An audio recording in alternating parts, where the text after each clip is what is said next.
नमस्कार. स्वास्थ्य मंत्र आयोजित जागर स्त्री शक्तीचा या संवाद शृंखलेचा आज शेवटचा दिवस. आज आपण 21व्या शतकामध्ये भारतीय स्त्री ही स्वतंत्र आहे, मुक्त आहे, सबल आहे असं मानतो, किंवा स्त्रियांचं शोषण होतं आहे, त्यांचं सामाजिक स्थान दुय्यम आहे, हा भूतकाळ झाला असंही आपल्याला वाटत असतं. आजकाल आपल्याला आपल्या आजूबाजूला अनेक उच्च शिक्षित स्त्रियांचा वावर दिसतो, विशेषतः सोशल मीडियावर. आणि या सगळ्या वातावरणामध्ये स्त्रियांसाठी या अशा प्रकारच्या वेगळ्या विषयांचा, वेगळ्या विचारांचा जागर करण्याची काही गरज आहे का, हे अनेकांना वाटू शकतं.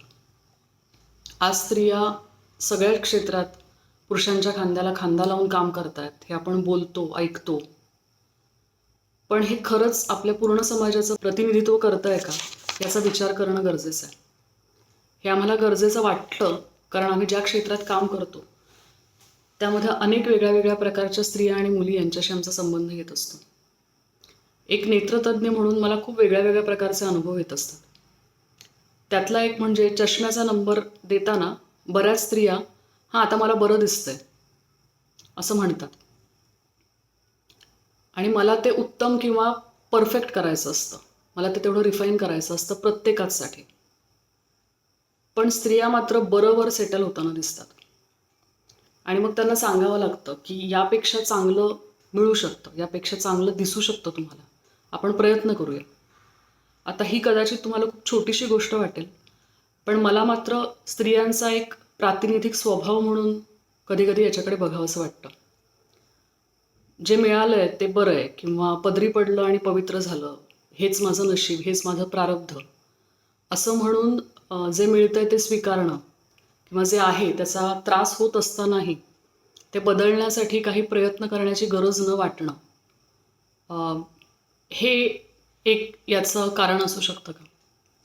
दुसरं एक निरीक्षण म्हणजे बऱ्याचदा काही स्त्रियांमध्ये मोतीबिंदू अगदी पिकलेला असतो, अगदीच दिसायचं बंद होतं, आणि जेव्हा घरातल्या कर्त्या स्त्रीला पूर्ण दिसायचं कमी होतं, आणि एक होममेकर म्हणून जेव्हा ती सर्व्हिसेस जे प्रोव्हाइड करते त्याच्यामध्ये अडथळे निर्माण होतात, जेवण बनवता येत नाही आहे, किंवा भांडी घासणं, कपडे, घरातल्या इतरांची काळजी घेणं, हे करता येणं सुद्धा जेव्हा बंद होतं तेव्हा कधी कधी या बायकांना डोळे तपासण्यासाठी घेऊन येतात. आणि इतका उशीर केला की अगदी हॉस्पिटलच्या जवळ राहणाऱ्या स्त्रियासुद्धा कधी कधी जेव्हा कन्सल्टिंगसाठी एवढा उशीर करतात, आणि तेव्हा त्यांना विचारलं की का तुम्ही एवढा उशीर करता, तर ते उत्तर देतात की आम्हाला आणायला कोणी नव्हतं. हे असं म्हटल्यानंतर मला कधी कधी आश्चर्य वाटतं, पण बऱ्याचदा तर चीड येते की एवढ्या जवळ आहे तर तुम्हाला एकटं नाही येता येत का. या प्रश्नाला मात्र ते उत्तर देत नाहीत. मग याची जी मला काही कारणं शक्य आहेत असं वाटतं, त्यामध्ये एकतर बऱ्याच स्त्रियांना घरातल्या कुठल्या तरी पुरुषाबरोबरच बाहेर पडलं पाहिजे हेच त्यांच्या कुटुंबामध्ये ॲक्सेप्टेबल असतं.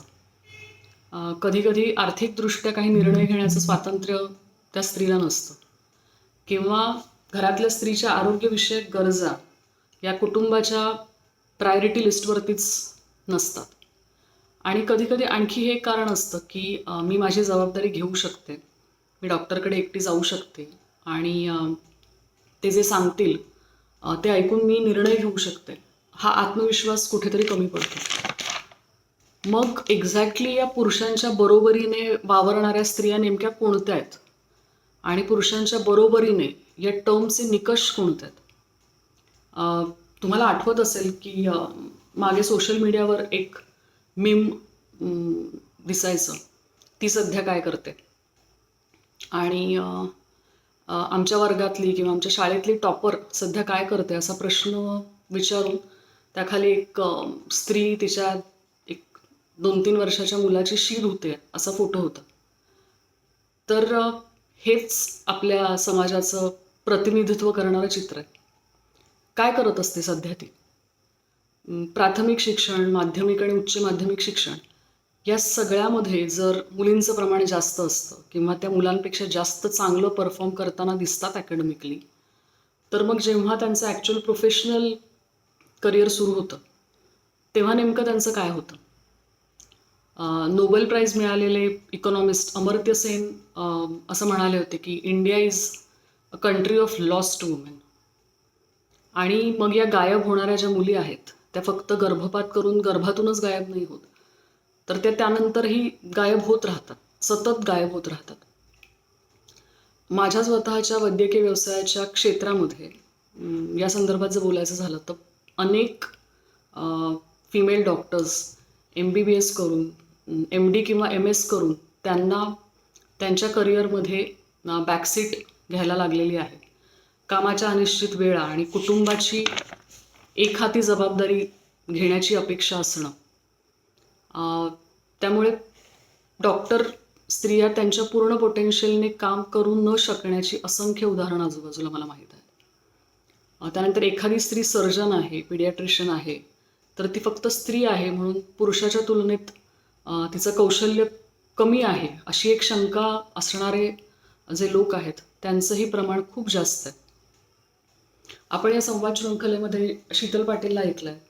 ती आर्किटेक्ट आहे आणि तिनेही असाच एक विषय तिच्या थिसिसमध्ये हाताळला होता. आर्किटेक्चर करणाऱ्या मुली यांचं प्रमाण कॉलेजमध्ये 50% किंवा त्याहीपेक्षा जास्त असतं. पण मग त्यानंतर ॲक्च्युअल फील्डवरती काम करणाऱ्या ज्या मुली आहेत त्यांचं प्रमाण फक्त 17% आहे. आणि यातल्याही खूपच कमी स्त्रिया त्यांच्या ॲक्टिव्ह जे करिअरचं ड्युरेशन आहे ते पूर्ण करू शकतात. आपल्याला सगळ्यांना माहिती आहे की घरातल्या किचनची जबाबदारी स्त्रीची असते आणि हॉटेल मॅनेजमेंटमध्ये सुद्धा जवळजवळ 55% स्टुडंट्स या मुली असतात. पण शेफ म्हणून काम करणाऱ्या स्त्रियांचं प्रमाण हे फक्त 10 ते 15% आहे. आजच एक माझी वकील मैत्रीण आली होती आणि मी तिला विचारलं की तुमच्या क्षेत्रामध्ये काय रिप्रेझेंटेशन आहे स्त्रियांचं. तर ती म्हणाली आपल्या तालुक्याचं लॉ कॉलेज आहे तिथेच शिकणाऱ्या मुलींचं प्रमाण 75 ते 80% मुली आहेत आणि मुलं कमी आहेत. पण मग ॲक्च्युअल व्यवसायामध्ये मात्र वकील स्त्रियांचं प्रमाण अगदीच नगण्य आहे. आता या सगळ्याची जर आपण कारणं खूप खोलात जाऊन शोधण्याचा प्रयत्न केला तर कामासाठी व्यवसायासाठी द्यावा लागणारा वेळ, डेडिकेशन, ती ऊर्जा, याचं सतत द्वंद्व चालू असतं. ते कौटुंबिक जबाबदाऱ्या, मुलं, घरातल्या ज्येष्ठांच्या अपेक्षा, त्यांच्या जबाबदाऱ्या, या सगळ्याशी. आणि त्यामुळे तिला जर स्वतःच्या व्यवसायात स्वतःला टिकवून ठेवायचं असेल तर तिला रोज एक लढाई करावी लागते. मग ही लढाई करून ती कामाच्या ठिकाणी पोचलीच तर मग फक्त ती स्त्री आहे म्हणून तिच्या क्षमतेवर आणि कौशल्यावर शंका उपस्थित करून तिची योग्यता असतानाही तिच्या बरोबरीच्या पुरुषांपेक्षा तिला काम कमी मिळण्याची शक्यता असते. तसेच व्यवसायामध्ये बऱ्याचदा काम करताना इतर पुरुषांशी इंटरॅक्ट करायला लागतं. याकडेही अनेक ठिकाणी घरातून नवऱ्याकडून संशयाने बघितलं जातं. ही एक आणखी लढाई तिला करावी लागते.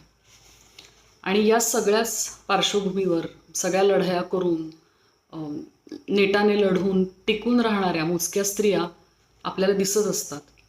आणि मग आपण म्हणतो की स्त्रिया या पुरुषांच्या बरोबरीने काम करतात. मग या स्त्रियांचं श्रेय आपण तिच्या कुटुंबाला देतो किंवा तिच्या दानशूर पतीला, ज्याने तिला हे सगळं करू दिलं, करण्याची परवानगी दिली, त्याला देतो. किंवा मग अगदीच ती स्त्रीच वेगळी आहे आणि तिच्यात खूप धमक आहे असं आपण बोलून जातो. पण मग ॲक्च्युली प्रत्येक मुलीला, प्रत्येक स्त्रीला जर या लढाया लढाव्याच नाही लागल्या तर प्रत्येक मुलीला तिच्या क्षमतेनुसार तिच्या स्वप्नांपर्यंत आणि ध्येयापर्यंत पोचण्यासाठी जर सपोर्ट मिळाला तर ती त्या ध्येयापर्यंत पोचण्याच्या अनेक शक्यता निर्माण होतात. आणि मग हेच तर खरं घराचं उद्दिष्ट नाही आहे का? कुटुंबाचं उद्दिष्ट हे नाही आहे का?